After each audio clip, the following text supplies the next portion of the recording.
Gracias a Anacleto y a Francesc por la invitación y felicidades por la organización de este Festival de Filosofía, Avivament, organizado por la asociación, la nueva asociación, ¿no? Valencia Pensa.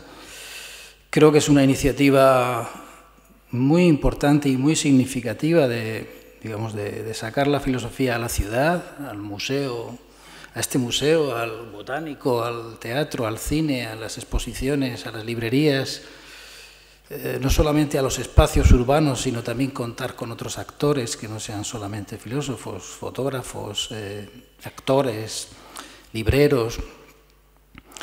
Es un fenómeno que está ocurriendo en otras ciudades, lo ha comentado Anacleto al principio, ¿no? En Barcelona, en Málaga, en Cartagena. Nosotros colaboramos con la Cartagena Piensa, se llama también.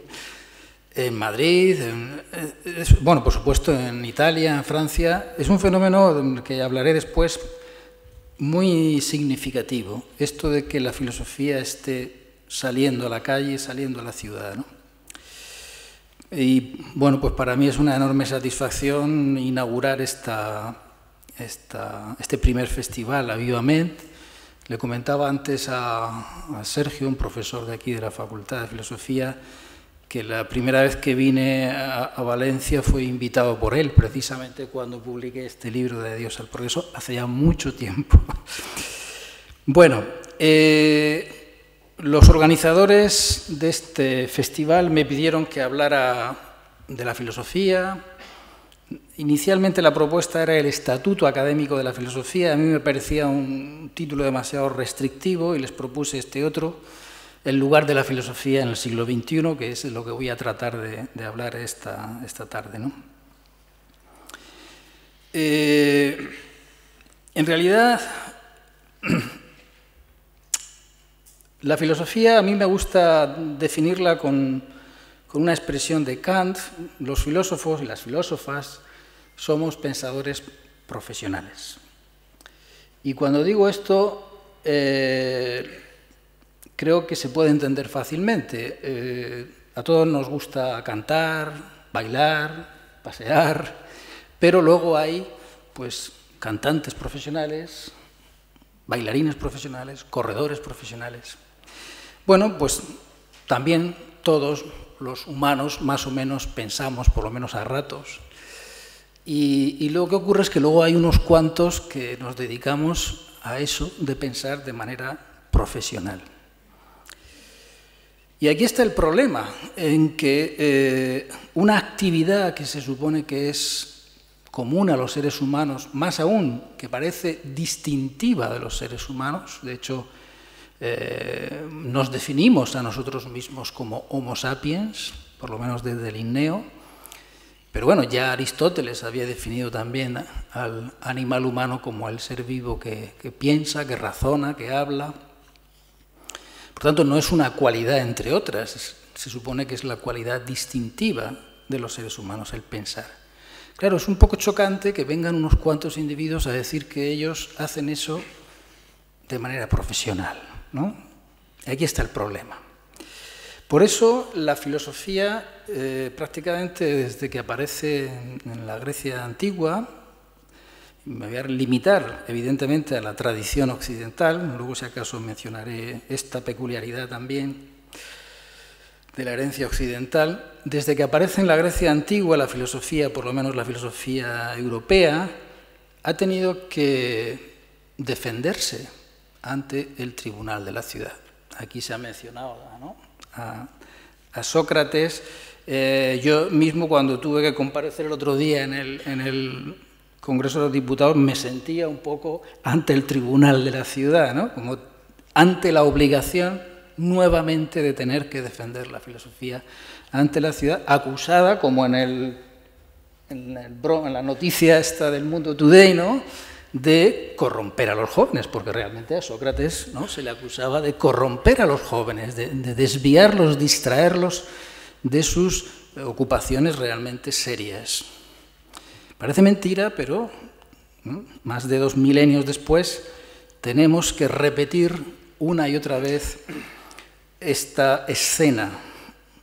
La filosofía teniendo que defenderse ante el tribunal de la ciudad, teniendo que defender esto de que haya un oficio, que sea el oficio de pensar, y, como sabéis, el atrevimiento de Sócrates cuando corría el riesgo de ser condenado a muerte fue decirle al tribunal que no solamente no tenían que condenarle, sino que tenían que pagarle un sueldo, que la ciudad de Atenas tenía que pagarle un sueldo porque él estaba prestando un servicio público a la ciudad.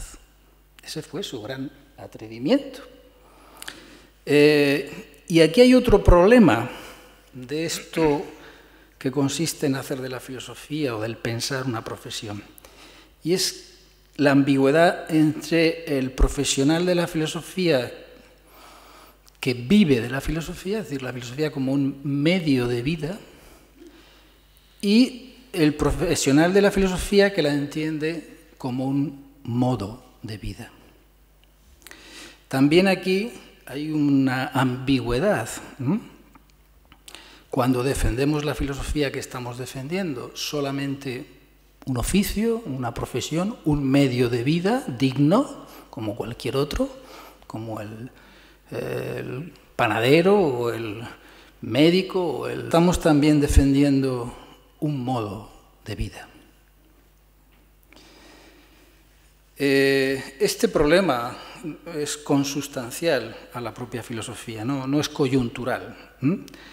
He mencionado a Sócrates, pero conocéis también el ejemplo de Platón, que además creo que se menciona por aquí en el folleto este, o Diógenes, ¿no?, frente al emperador Alejandro, ¿no?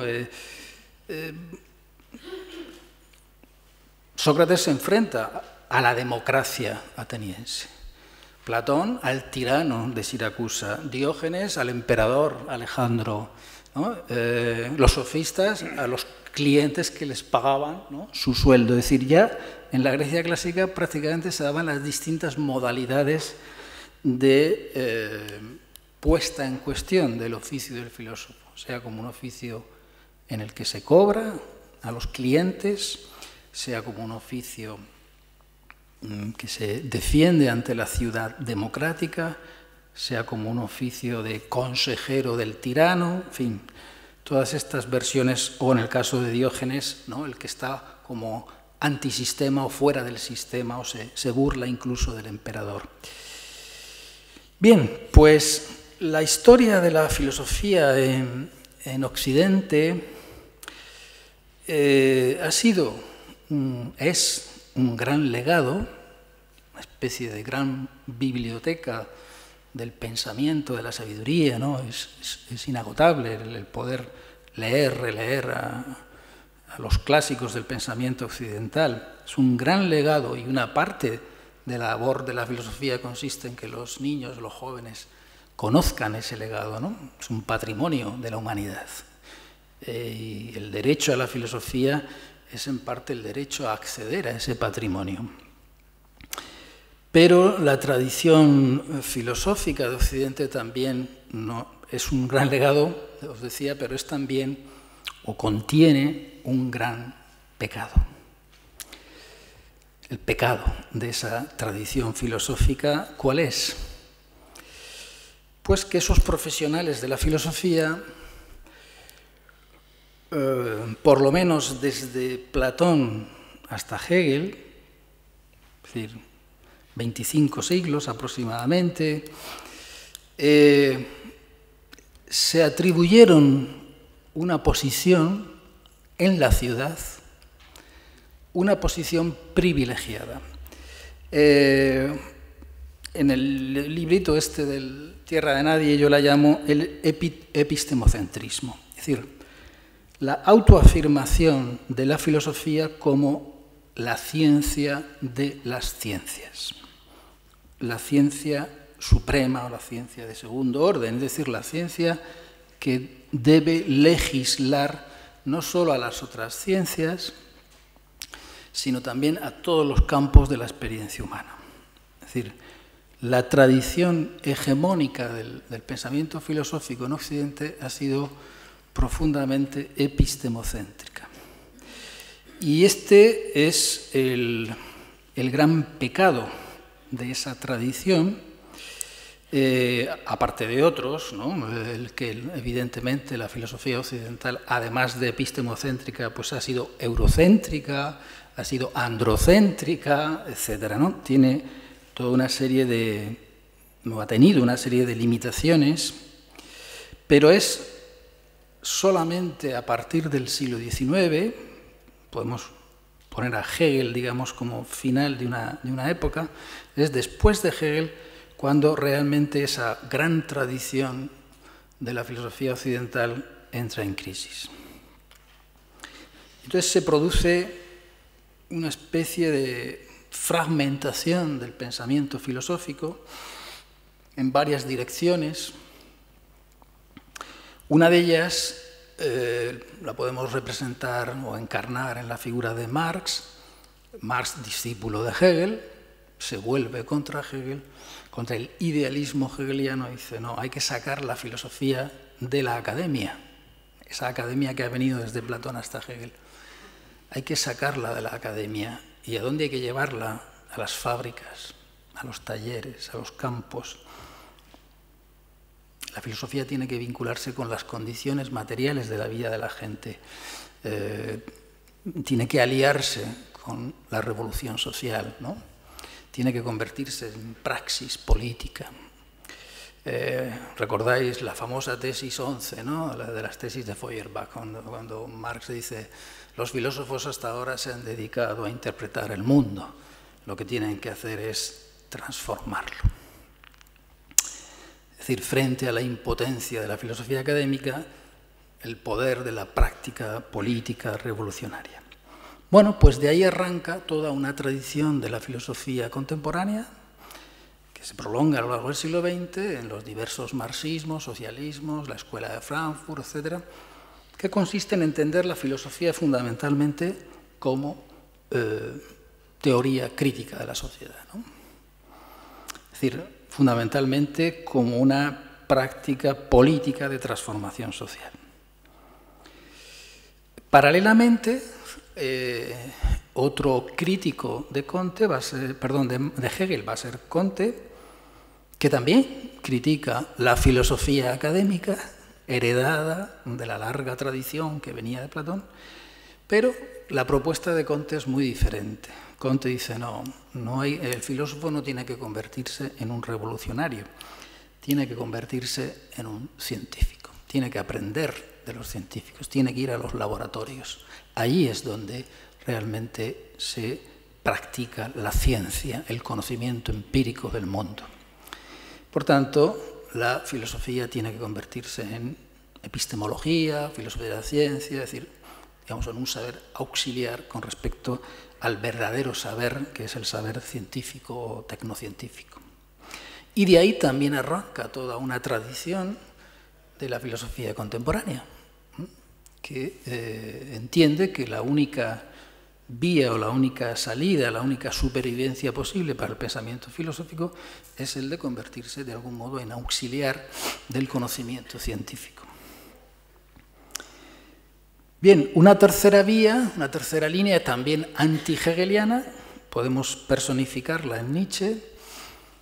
Nietzsche también pretende acabar con la tradición filosófica que viene de Platón, incluso de Sócrates, el socratismo que denunciaba Nietzsche. Pero para él la salida del filósofo no está en la revolución política y social, ni en la investigación científica, sino en la creación artística y literaria. Para Nietzsche el filósofo tiene que ser un artista. Pero artista no porque haga música como la componía él, ¿no? O porque pinte cuadros o diseñe edificios, sino porque entiende la vida, se entiende a sí mismo como una obra en construcción, como una obra de arte. Bien, podemos citar un último personaje, que es Dilthey, Wilhelm Dilthey, que representaría una cuarta vía, una cuarta línea, que es, bueno, puesto que la gran tradición de la filosofía ha terminado con Hegel, lo que le queda al filósofo es convertirse en historiador de la filosofía. Hacer una especie de trabajo de coleccionista, de recopilador, de archivero, de investigador de los textos, una hermenéutica de la tradición filosófica. Bien, estas líneas que se abren en el siglo XIX se han prolongado a lo largo del siglo XX. Y a lo largo del siglo XX, además, esta fragmentación se ha visto, por así decirlo, agravada o acentuada por una gran división que ha sido una característica peculiar de la filosofía del siglo XX, que es la gran división entre lo que se ha llamado analíticos y continentales. Esta es una división muy curiosa porque Randall Collins, que es un gran sociólogo estadounidense, tiene una obra impresionante que se llama Sociología de las Filosofías, que habla intenta hacer una sociología de todas las escuelas filosóficas, no solo de Occidente, sino también de Oriente. Y él formula lo que llama la ley de los números pequeños. Dice que en toda época, en todo lugar donde se practica filosofía, hay al menos entre 3 y 6 escuelas filosóficas, ¿no?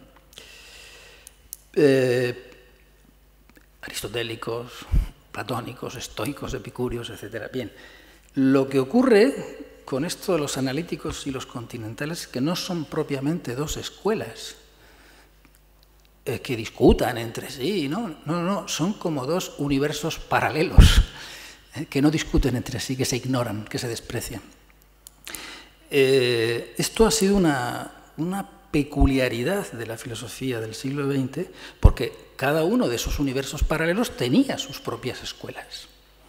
Escuelas filosóficas dentro de los analíticos, escuelas filosóficas dentro de los llamados continentales. Bueno, esta gran división afortunadamente ha ido disminuyendo en los últimos años, ha ido debilitándose, pero ha sido una característica muy peculiar del siglo XX. ¿Y qué ha ocurrido con todo este proceso de fragmentación del discurso filosófico y de gran división en estos dos bloques? Pues que uno de los temas recurrentes del pensamiento filosófico ha sido la muerte de la filosofía, ¿no? La crisis de la metafísica, el adiós a la filosofía, el adiós a la metafísica, la crisis del sujeto, en fin. Ha habido una especie de discurso a veces melancólico, de lamento, del final del sueño, de ese sueño epistemocéntrico, ¿no?, de la filosofía como ciencia de las ciencias, y en otros casos, por el contrario, como una celebración. Por fin nos hemos librado de esta señora, ¿no? Adiós, bien enterrada está, y ahora vayamos a otra cosa, ¿no? Esto ha hecho que gran parte de los profesionales de la filosofía pues se hayan ido especializando en campos más o menos acotados, pues eso, la lógica, la filosofía del lenguaje, la filosofía de la ciencia, la ética, la bioética, la filosofía política. Es decir, hay una serie de diversificación muy grande que paralelamente a esa fragmentación o especialización se haya dado también lo que el propio Kant llamaba una filosofía mundana, es decir, filósofos intelectuales que participan en la vida pública, en los debates públicos, en los medios de comunicación, etcétera, que opinan sobre los acontecimientos y los problemas de actualidad como una actividad separada, diferenciada de la filosofía académica.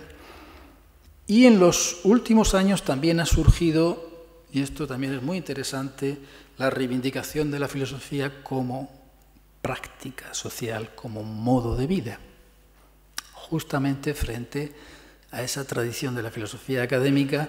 Es cada vez más frecuente, no solo en España, en todo el mundo, asociaciones de práctica filosófica, consultorios filosóficos, grupos de debate, de asesoramiento. Es decir, la filosofía recupera esta idea griega, ¿no?, de ser no simplemente una doctrina, una opinión, una escuela, sino un modo de vida. Bien. Quiero decir algo sobre cómo se ha vivido esto en España.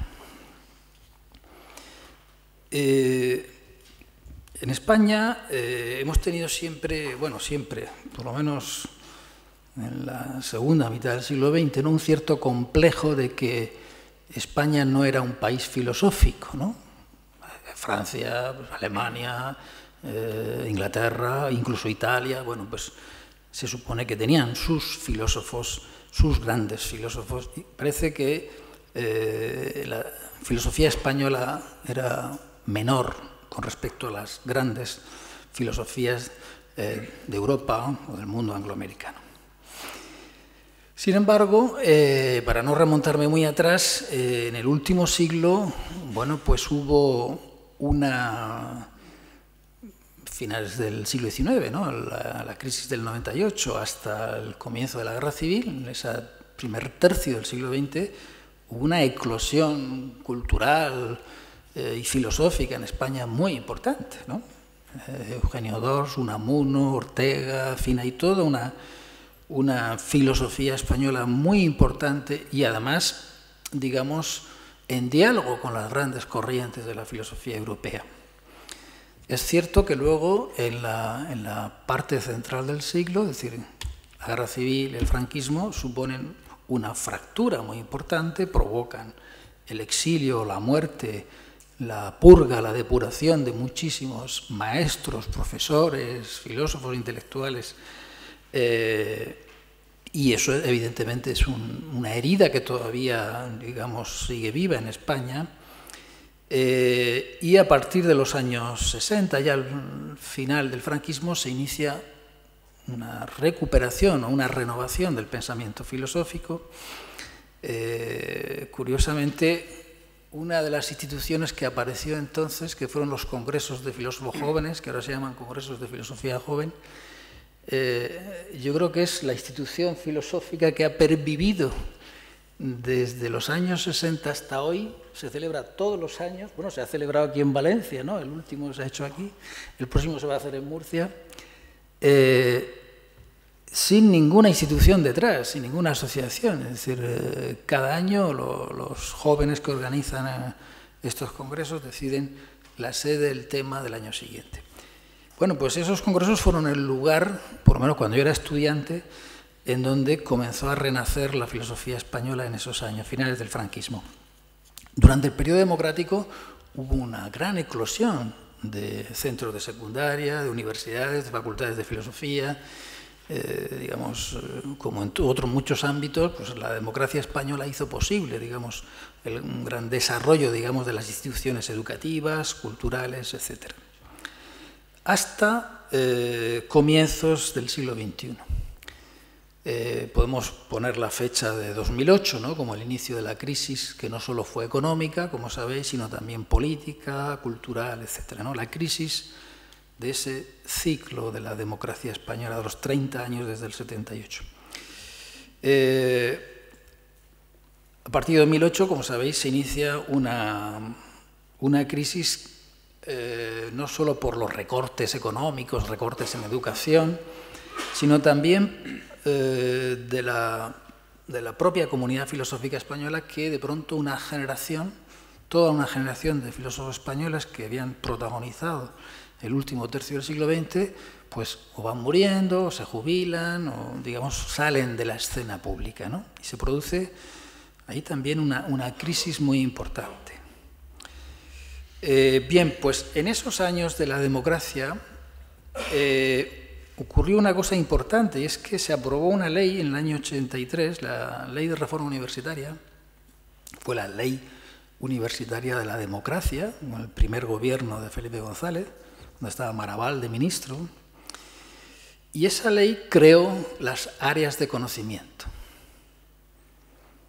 Y todo el sistema universitario se dividió en áreas de conocimiento. Y la filosofía española se dividió en áreas de conocimiento. Entonces se creó una área llamada Lógica y Filosofía de la Ciencia, otra área llamada Filosofía Moral y Política, que luego se desdobló perdón, se llamaba Filosofía del Derecho, Moral y Política, que luego se desdobló en dos, Filosofía Moral y Filosofía del Derecho. Una tercera, Estética y Teoría de las Artes, y una cuarta, muy curiosa, a la que se llamó Filosofía a secas, en la que, como en un cajón desastre, se metió todo lo que se consideraba herencia del franquismo. La metafísica, la teoría del conocimiento, la historia de la filosofía, etc. Mientras que las otras tres áreas se suponía que eran las áreas renovadoras, modernizadoras, etc. Si os fijáis, esta clasificación de las áreas reproduce esa gran fragmentación del discurso filosófico que se inicia en el siglo XIX, ¿no? La tradición que viene de Marx, y la filosofía se transforma fundamentalmente en teoría crítica de la sociedad, en filosofía moral y política. La tradición que viene del positivismo, la filosofía se transforma fundamentalmente en epistemología. La tradición que viene de Nietzsche, ¿no? La filosofía se transforma en estética y teoría de las artes. Eso permitió un gran desarrollo de la filosofía española, y una gran especialización y una gran modernización del pensamiento filosófico español. Cada una de estas áreas comenzó a crear asociaciones, revistas, congresos, ¿no? Pero produjo también una gran fragmentación de la comunidad filosófica española. De hecho, una de las razones por las que promovimos la creación en esas jornadas que mencionaba Ángel al principio, en 2012, la creación de la Red Española de Filosofía, fue precisamente por la necesidad de tener un espacio común. Porque, claro, a esa fragmentación de las distintas áreas temáticas se unía la fragmentación de las distintas asociaciones por comunidades autónomas, la fragmentación entre el profesorado de secundaria y el profesorado universitario. Es decir, había realmente una necesidad, y sobre todo vivida en un momento de gran crisis económica, política, social, también de cambio generacional, una necesidad, digamos, de crear ese espacio común, ¿no? Esa creación de la red a partir de 2012 también coincide ciertamente con otra crisis internacional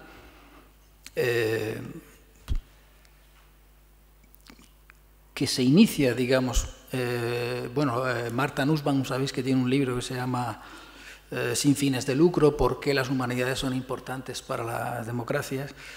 Y ahí habla de la crisis del pensamiento occidental como una crisis silenciosa de la que no se habla. Se habla de la crisis financiera, de la crisis de la democracia, de la crisis de las instituciones, pero se está produciendo también una crisis de la tradición del pensamiento occidental. Bueno, ¿y por qué se está produciendo? Que sería, digamos, la segunda parte de la que ya se dio en el siglo XIX. Bueno, pues porque fundamentalmente desde la década de los 80 triunfa en todos los países occidentales, comenzando por Reino Unido y Estados Unidos, lo que se llama el pensamiento, la ideología neoliberal, ¿no? A mí no me gusta ese término porque parece que es un pensamiento que promueve la libertad y nada más lejos de la realidad. Yo creo que es un pensamiento fundamentalmente neofeudal, que más bien acaba con todas las conquistas civilizatorias que venían de la Ilustración, pero esa ideología neoliberal comienza a expandirse, a triunfar en todo el mundo y tiene efectos directos sobre el modo de entender el pensamiento, el conocimiento, la educación. Comienzan a ocurrir dos cosas. Una, en todo el mundo aumenta la demanda social de educación, de formación profesional, de cultura, y paralelamente aumentan los recortes de inversión pública en educación, en ciencia, en cultura. Por otro lado, se difunde la idea de que vivimos en la sociedad de la información, la sociedad del conocimiento, etcétera, pero la noción de conocimiento se reduce cada vez más a la tríada I más D más I. Es decir, se entiende el conocimiento fundamentalmente como lo que es patentable y mercantilizable. Lo que no es patentable y mercantilizable no vale como conocimiento. Esto es un fenómeno global. Es un fenómeno global. En España tuvimos una versión castiza con la LOMCE.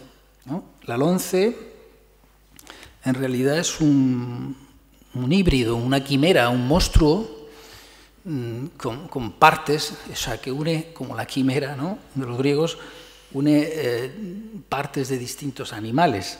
En la LOMCE hay ingredientes de la ideología neoliberal, esta idea de que la educación es fundamentalmente preparación para competir en el mercado global, que solamente hay que dejar en el currículum las materias instrumentales que sirven para formar a los chicos en el mercado, para pasar las pruebas de los informes PISA, etc., ¿no?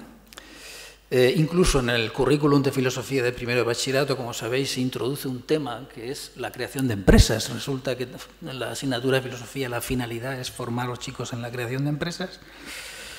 O sea, esto está en la LOMCE, pero también hay un neocatolicismo o una supervivencia del nacionalcatolicismo franquista, el intento de introducir de nuevo la religión como materia evaluable, y finalmente hay un neopatriotismo, el intento de imponer una historia de España con un currículum cerrado desde el Ministerio a todas las comunidades autónomas.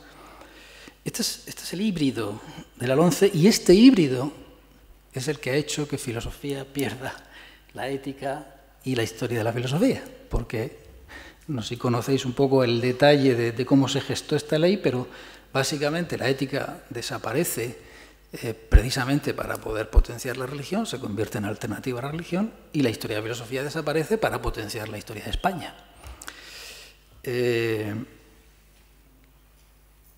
Pero el problema, a pesar de la coyuntura española, del gobierno claro, esta ley se aprobó con mayoría absoluta, del Partido Popular, con una oposición política y social enorme.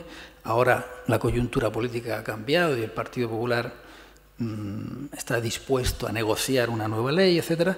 Pero más allá de esta coyuntura política española, creo que estamos ante un problema que es de ámbito internacional, que es lo que se llama el capitalismo académico.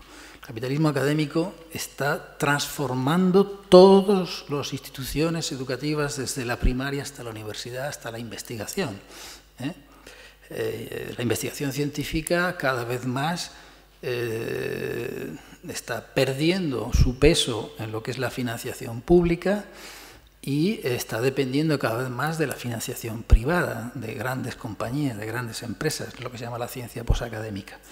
Y las propias instituciones universitarias, muchas de ellas se están privatizando o se les está imponiendo una, digamos, gerencia empresarial, ¿no? Con criterios de competitividad, rentabilidad, rankings, ¿no? Todo esto que estamos oyendo todos los días. Las propias agencias de evaluación adoptan el modelo de las agencias de calificación de rating, que miden la calidad de los bancos, de los fondos, ¿no?, de las deudas, de las primas de los estados, etc. Es decir, esta idea, ¿no?, de la medición del conocimiento en términos de rendimiento, de competitividad, etc., está penetrando totalmente en todo el mundo. Por eso, precisamente, la respuesta a esta nueva crisis del pensamiento tiene que hacerse también en todos los planos, a escala autonómica, a escala estatal y a escala internacional. Nosotros, desde la REF, evidentemente, hemos trabajado con las asociaciones, con todas las asociaciones que están federadas o integradas en la REF, en el ámbito tanto autonómico como estatal, frente a la LOMCE, pero paralelamente pues hemos ido estableciendo contactos con otras organizaciones de Portugal y de Latinoamérica, y hace apenas unas semanas nos reunimos en Brasil, en Salvador de Bahía, para poner en marcha una red iberoamericana de filosofía. ¿Por qué? Pues porque el mismo problema que tenemos en España con la LOMCE lo están teniendo en Brasil, lo están teniendo en Chile, lo están teniendo en Argentina, lo están teniendo en México. Es decir, hay una tendencia general a recortes y privatizaciones de las instituciones educativas, y a supresión de la filosofía, la sociología, el arte, las humanidades de los sistemas educativos. Bueno, y con esto ya, que ha sido más bien una parte como de diagnóstico de dónde venimos, ¿no?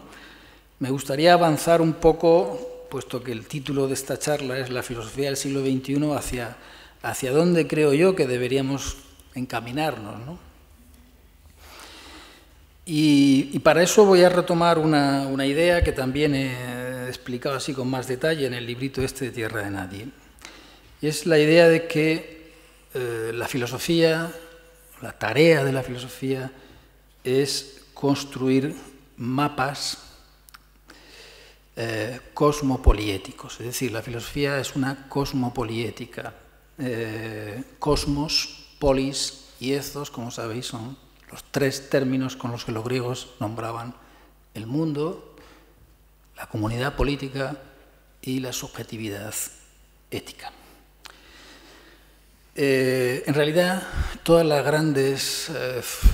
grandes sistemas simbólicos, los mitos, las religiones, todas las grandes formas simbólicas tratan de construir mapas mentales para orientar a los seres humanos en el mundo. Pero la peculiaridad de la filosofía es que justamente pretende construirlos sin ningún presupuesto, sin ningún dogma, sin ningún credo, sino cuestionando permanentemente los dogmas, los presupuestos de los filósofos precedentes, ¿no? O los dogmas y los presupuestos que estén vigentes en una sociedad determinada. Es decir, en la filosofía hay una dimensión de examen, de crítica permanente que hace que esos mapas estén permanentemente construyéndose y desconstruyéndose, ¿no? Pero en cualquier caso,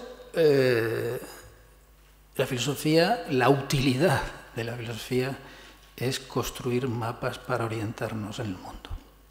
Y eso significa poner en conexión nuestra relación con el mundo en el que vivimos, el mundo físico, evidentemente, la naturaleza, pero también el mundo construido, el mundo artificial. Nuestra relación con los otros, las formas de convivencia humana, y nuestra relación con nosotros mismos, la construcción de nuestra propia subjetividad. Creo que esta es una constante que se ha dado en Occidente y en Oriente, en el norte y en el sur, y que es precisamente la que permite comparar, conectar entre sí a filosofías aparentemente muy heterogéneas, muy dispares, ¿no? Como la filosofía de Heráclito y la de Lao Tse, por ejemplo, ¿no? Bien, partiendo de este presupuesto, que no me da tiempo a desarrollar ahora, la cuestión es cómo ejercemos esa tarea hoy, en el siglo XXI, ante las grandes transformaciones que se están produciendo en esos tres ámbitos, en nuestra relación con el mundo, nuestra relación con los otros y nuestra relación con nosotros mismos. Voy a ser muy rápido. Esto que se llama la globalización, el proceso de globalización, no es sino una gran mutación histórica que está sufriendo la humanidad en las últimas décadas. Una gran mutación histórica que está transformando nuestra imagen de la naturaleza, no solo porque concibamos el universo como un Big Bang, ¿no? Como una historia, ¿no? Que comienza con la gran explosión inicial, etcétera, sino porque nuestro universo más próximo, el planeta Tierra, nos hemos dado cuenta de que estamos en condiciones de transformarlo como una fuerza geológica. La humanidad se ha convertido en una fuerza geológica capaz de alterar nada menos que el clima de la Tierra. Sabéis que los geólogos están ya planteándose nombrar una nueva era geológica a la que dan el nombre de Antropoceno y que comenzaría en ya fecha, 1950, porque fue el año en que comenzaron las pruebas atómicas de las armas nucleares comenzaron a dejar residuos radiactivos persistentes. Nuestra relación con la naturaleza está cambiando radicalmente. los propios científicos comienzan a hablar ya del sistema de las ciencias de la Tierra. Dicen, tenemos que empezar a comprender todas las interacciones geológicas, químicas, físicas, biológicas, sociales, históricas, como un sistema complejo de interacciones sin el cual no podemos entender la historia de la Tierra, la historia de la vida en la Tierra, la historia de la humanidad dentro de la vida en la Tierra.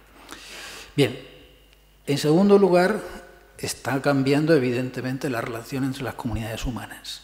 Por primera vez en la historia, la humanidad ya no es una abstracción, no es un concepto, no es una comunidad moral, es una realidad efectiva. Es decir, hemos construido una red de interdependencias tan estrecha, tan fuerte, redes sociales, tecnológicas, ecológicas entre todas las comunidades humanas, que realmente hoy día la humanidad forma una sola comunidad planetaria. Y eso plantea muchos problemas económicos, jurídicos, políticos, morales, etcétera, a los que hemos de enfrentarnos. Cuidado, que sea una sola humanidad no quiere decir que, evidentemente, que sea una humanidad igualitaria, pacífica, etcétera, todo lo contrario, ¿no? Yo hablo ahí en Tierra de Nadie que estamos viviendo una globalización amurallada, cada vez con más desigualdades, con más fronteras valladas, etcétera, ¿no? Bien, y el tercer gran cambio afecta evidentemente a la identidad personal. Fijaos, solo dos datos. En un siglo se ha doblado la esperanza de vida en los países ricos, de una media de 40 a una media de más de 80 años. Eso transforma el ciclo biográfico de nuestra vida totalmente. Pero es que además ha entrado en crisis la división sexual del trabajo, que era una institución hasta ahora universal. Todas las sociedades humanas se han basado en la división sexual del trabajo. Hoy, por primera vez en la historia, eso se está poniendo en cuestión. Entonces, eso está transformando las relaciones entre los sexos y entre las generaciones, ¿no? La prolongación de la esperanza de vida, la puesta en cuestión de las relaciones entre los sexos, entre la identidad sexual, está, digamos, obligándonos a pensarnos a nosotros mismos radicalmente. Bueno, pues ante esos retos que afectan a la relación con la naturaleza, a las categorías jurídico-políticas con las que pensamos la convivencia humana y las formas de identidad personal, evidentemente la filosofía ya no puede seguir con ese ejercicio que ha recorrido gran parte del siglo XX, que ha sido un ejercicio de lamento, celebración de la muerte de la filosofía o de la crisis de la filosofía, esa especie de continua, digamos, relato narcisista, nostálgico sobre ese sueño metafísico pasado, sino que tiene que comenzar a pensar estos problemas y por tanto tiene ante sí una gran tarea y una gran responsabilidad. Voy a ir terminando con 5 o 6 puntos muy breves que me limitaré a enumerarlos. Primero, creo que tenemos que revertir de algún modo ese proceso de fragmentación del discurso filosófico que viene del siglo XIX, que ha creado como pequeños guetos, pequeños subcampos dentro de la filosofía relativamente incomunicados entre sí. Hay que tratar de crear redes, espacios comunes entre los distintos campos del pensamiento filosófico. Esas redes no solamente tienen que ser académicas o intelectuales, sino también institucionales. ¿Por qué? Porque los filósofos, como Sócrates, tenemos que seguir defendiendo, digamos, públicamente, ante los poderes públicos, la profesión filosófica. Hay que seguir haciéndolo. O sea, eso forma parte, digamos, de nuestra labor inexorablemente. No es una cuestión coyuntural, eso es una parte constitutiva y, por tanto, debemos entender que parte de la práctica filosófica consiste en defender el propio oficio de la filosofía. Es decir, tiene que haber, en ese sentido, un activismo cívico profesional. Y cuidado que en esto los filósofos no hacen nada distinto de lo que están haciendo otras muchas profesiones. Está habiendo médicos o biólogos o profesores que en sus distintos ámbitos profesionales también ejercen un activismo cívico profesional, porque son profesiones vinculadas a la viveza de la sociedad democrática, la sanidad, la educación, la cultura, el medio ambiente. Dependen, ¿no?, de que haya unos servicios públicos de calidad y, por tanto, que haya unos profesionales, que haya por tanto, son actividades en donde la defensa de la propia profesión está vinculada a la defensa de una serie de valores políticos, sociales, etc. Y eso le ocurre también a la filosofía, ¿eh? Por tanto, este activismo cívico profesional debemos entenderlo como una parte de nuestro trabajo como filósofos. Bien, por supuesto, tenemos que, en mi opinión, renovar profundamente el discurso filosófico, dejar atrás ese, como os he dicho, esa especie de duelo narcisista y melancólico por la muerte del sueño metafísico y comenzar a practicar, digamos, la filosofía como cosmopolítica, es decir, a construir mapas. Tenemos que dedicarnos a construir mapas conceptuales, mapas mentales, para orientar a los seres humanos en el mundo. Eso significa que tenemos que renovar nuestras prácticas docentes profundamente y nuestras formas de escritura. La filosofía se ha transmitido desde Grecia a través de la enseñanza y a través de la escritura, fundamentalmente. A través de la enseñanza, evidentemente, hay ya muchos experimentos. El caso de filosofía para niños, pero hay muchas metodologías docentes activas, participativas, interdisciplinares, etc.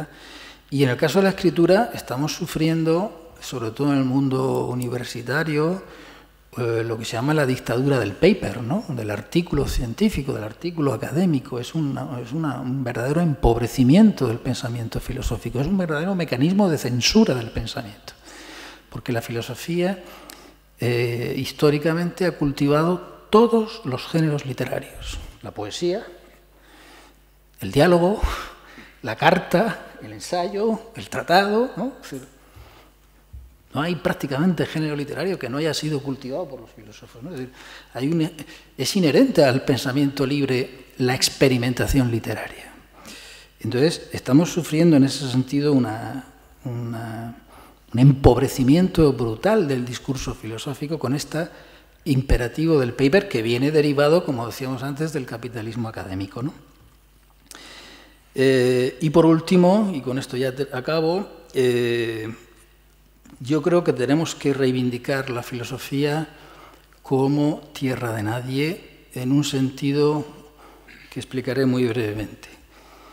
Por un lado, la filosofía no es un saber entre otros. No tiene un territorio acotado como lo puede tener la física, la biología, las matemáticas. No.